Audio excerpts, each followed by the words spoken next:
Gentlemen, congratulate yourselves for being selected as Bullheaded Mining Corp's first international excursion crew. We're sending you to northern Alberta, Canada to lend a hand to the hard workers on the Athabascan oil sands. This extraction began in 1967 and will continue for years to come. You'll only be spending 6 months in Fort McMurray, mining alongside Canada's finest. Before we send you off, you need to recognize that Canada's culture is not like ours. In this briefing, we'll give you the necessary information to survive 6 months in Fort McMurray. Ever wonder why Canadians apologize all the time? It's because they don't have free speech. If the Canadian government finds your expression unreasonable, you can absolutely end up in jail. You boys are outsiders, so you already stick out, and women in Canada don't put up with the catcalling you do in New York. The first and most important rule of surviving in Canada is to mind your manners. Remember that free speech is not absolute.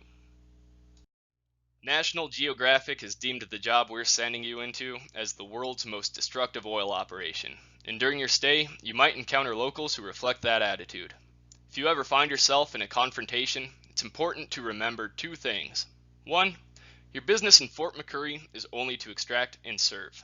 And two, say sorry. In Canada, sorry goes a much longer way than in the States. If you apologize and the other party still finds issue with your presence, well, that makes them the bad guy for impeding your Canadian freedom of conscience. You'll find in Canada that most people are polite regardless of the issue. If you find yourself facing an upset environmentalist, well, there ought to be better company just down the road. Canadian culture is generally more welcoming to outsiders than American culture. While a vast majority of Canadians are friendly, it doesn't hurt to know how to blend in. This includes your appearance and language. Firstly, smile often and grow out a mustache. Canadians statistically have more mustaches. When you pack your bags to head to Canada, make sure to bring warm clothing. The average temperature in Alberta, Canada is about 20 degrees lower than the average temperature in the United States. You don't have to bring a flannel to fit in. In fact, it's more common in Canada for people to dress in solid colors than designs. Canadians prioritize comfort and versatility over clothing design. Canadian language is slightly different than American English. Instead of saying about, you say a boat. Instead of ending words like color with OR, Canadians take the British approach of ending the word color with OUR. Because Canadian English uses British spelling and American English uses Anglo-French spelling, Canadians write words like center with the R before the E, whereas we're used to placing the E before the R. In Canada, it's not a guarantee that stores will accept American cash. You can convert your dollars and cents to loonies, toonies, and banknotes at the border crossing, banks, airport kiosks, and even shopping malls. Being American, you're in luck because one American dollar is equivalent to about $1.30 Canadian.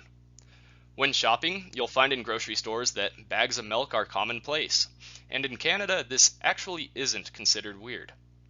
When dining, you dress Canadian bacon as pea-meal bacon, or back bacon, and American bacon as bacon strips, or streaky bacon.